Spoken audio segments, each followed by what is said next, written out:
Mike Brewer built a mythology, not just a television career, and like all mythologies, it carries equal portions of glory and ruin, triumph and betrayal. The kind of story that refuses to end neatly because real lives never do. What appeared on screen, the fast talk, the sharp deals, the easy laughs between two men who seemed engineered for each other, represented only the surface of something far more complicated underneath.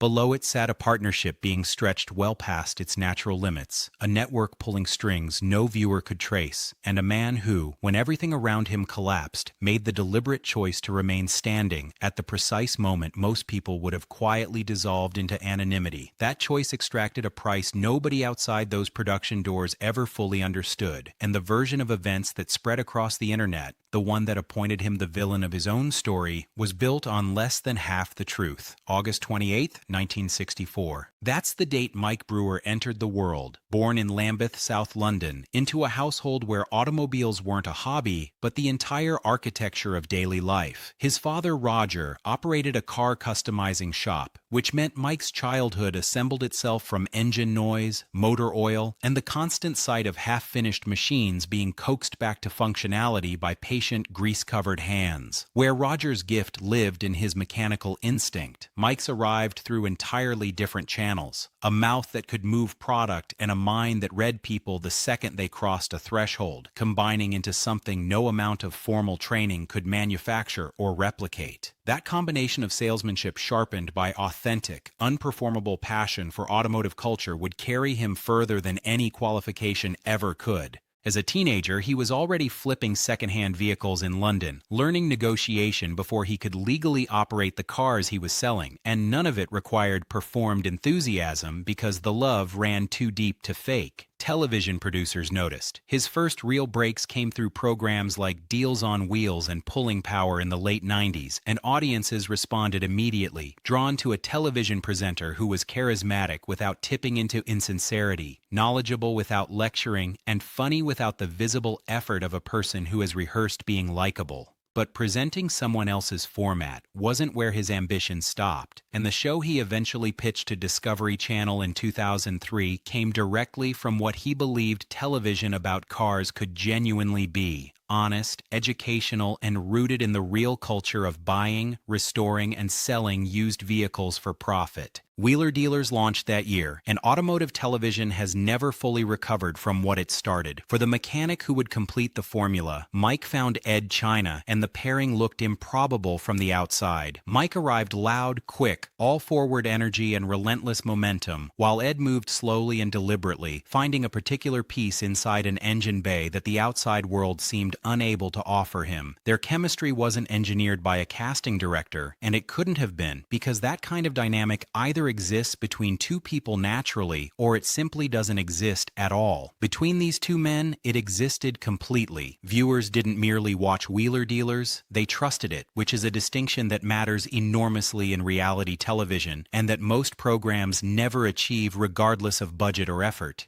The early seasons, filmed in a modest workshop using British classics, Minis, Triumphs, Fords, old Jaguars carrying complicated histories alongside complicated wiring, had a texture that felt genuinely rare on screen at the time. Nothing was smoothed over for convenience. The grime was real, the mechanical frustrations played out in real time, and Edd's step-by-step restoration breakdowns educated an entire generation of amateur restorers in the United Kingdom and beyond who had never previously believed such work sat within their reach. Mike's deal-making gave the program its heartbeat and its entertainment energy, and together they built something over a solid decade of UK production that attracted not just hardcore car enthusiasts, but anyone who respected watching two people commit fully to their craft with visible skill and zero pretense. And then, in 2013, the production relocated to the United States, and everything that had been steadily growing accelerated into something much larger and far more complicated. Discovery Channel saw America as the logical next chapter, and that move brought with it everything Mike had imagined at genuine scale. Muscle cars, rare imports, vintage pickups sitting in dusty barns across a collector market vast enough to absorb any level of ambition. Mike adapted to American television immediately and without visible strain, his Cockney confidence translating across the Atlantic without losing a single note, his ability to extract a fair deal from the most stubborn old-school sellers playing just as well in California as it had across the United Kingdom. None of that smooth transition existed for Edd China. The demands of U.S. television production operated at a fundamentally different pace and with fundamentally different priorities, and tighter edits, faster turnarounds, and a strong network preference for spectacle over depth meant that the detailed mechanical segments, the very segments that had always been Edd's domain and his contribution to the show's identity, began to shrink with each passing season. Producers wanted the visual satisfaction of transformation, the before and after, the drama of a ruined machine becoming something beautiful, and what they were progressively less invested in was a thorough explanation of why a specific carburetor required a particular rebuild approach or what a suspension geometry decision actually meant for a vehicle's behavior. For viewers who loved the program precisely because of those explanations, the shift arrived gradually enough to miss entirely. For Edd, who believed those explanations weren't filler content but were the entire reason the show deserved to exist within automotive television, the shift was impossible to overlook and increasingly impossible to absorb without losing something he wasn't willing to surrender. Mike read the room, understood the direction the network was traveling, and moved with it, not because he wanted Edd sidelined, but because survival required making peace with certain compromises. Edd was not built for those compromises, not when the thing being compromised was the very element that made the work feel honest. Two men, both genuinely loyal to the same program, but loyal to different and increasingly incompatible versions of what that program should be, were moving toward a collision that neither charm nor professionalism could prevent indefinitely. In 2017, Edd uploaded a video to YouTube and the automotive television world went briefly still. Calm and composed, he explained that creative differences with the network had made his position untenable, that the technical content he had always believed was the show's backbone was being systematically reduced, and that continuing while remaining honest about what his name was attached to had become impossible. The video carried no bitterness and no direct accusation, but it devastated anyone who had grown up watching the program across 13 seasons. Mike didn't see it coming delivered this way. No joint statement had been arranged, no shared farewell coordinated between two men who had spent over a decade building something together as television personalities, just Edd speaking directly and solely to the audience, while Mike's silence got immediately read as confirmation of guilt by a grieving fan base that needed somewhere to place its anger. The internet moved the way it always does, fast, loud, and entirely uninterested in nuance, and fans who had watched Edd patiently explain gearboxes and brake systems for years needed somewhere to direct that loss. Mike was visible, as he had always been, and visibility in that moment meant absorbing everything. What followed was not criticism in any ordinary sense of the word. Death threats arrived. His teenage daughter got specifically targeted. Police became involved. The television presenter who had spent 15 years building a program about restoring beautiful old cars found himself living through something that bore no proportion to anything he had actually done, and the panic attacks and sleepless nights he described in later interviews weren't the complaints of someone exaggerating for effect. They were the documented toll of sustained, targeted fear directed at a person and his family. He told reporters directly that he had become the villain overnight, the man who had once made car restoration feel reachable to ordinary people, now the man those same people wanted to destroy. None of that description was an overstatement, and yet he stayed. Some people call that stubbornness, and others call it the particular courage of someone who refuses to be defined by the worst thing that has ever happened to them. And that distinction matters because the two motivations produce completely different outcomes over time. Ant Anstead stepped into the co-host role and brought genuine mechanical ability and warmth that was entirely his own, but the comparisons started before he filmed a single episode, and they never fully stopped arriving in comment sections and forums where the show's history lived permanently. Every repair sequence, every exchange between him and Mike, every episode got measured against the memory of a chemistry that 13 years had built naturally and that no production decision could recreate on command. beyond. Mike absorbed those comparisons, adjusted his rhythms, found new dynamics in a new garage relationship, and kept the program alive through a combination of professionalism and something that looked very much like resilience being tested at its absolute limit. Mark Elvis Priestley arrived next, a former Formula One mechanic whose technical background lent the program a different kind of authority and a distinct flavor that leaned back toward the original UK sensibility. And the same quiet process repeated. New dynamic, different energy, familiar shadow cast by what had come before.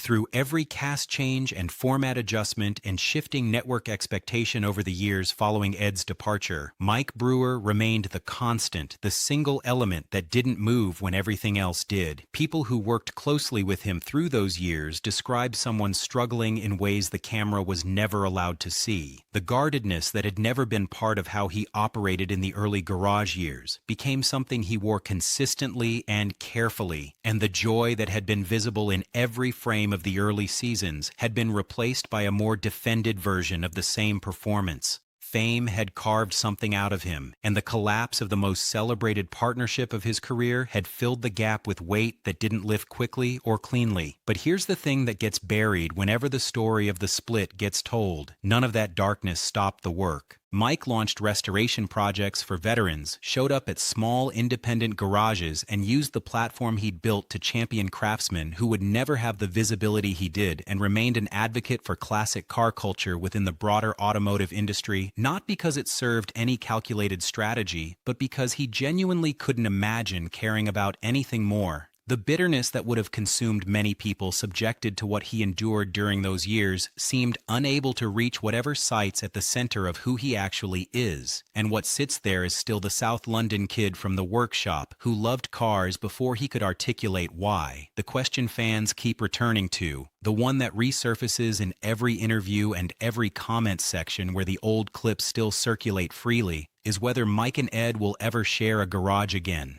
Mike has answered with the same carefully non-committal words for years. You never know, life is long, maybe one day. Genuine hope sits in those words alongside the particular exhaustion of a television personality who has fielded the same question for the better part of a decade. Edd's responses carry matching weight, an honest acknowledgement that what they built together was real and worth something, matched equally by a firm commitment to his own independence and creative direction. Pride lives between them now, and so does unspoken pain, because they were never simply co-workers with adjacent roles in a car restoration program. For 13 years, they were something closer to genuine partners, men who built an entire world together inside a modest workshop and watched it fracture under pressures that neither had fully anticipated or controlled alone.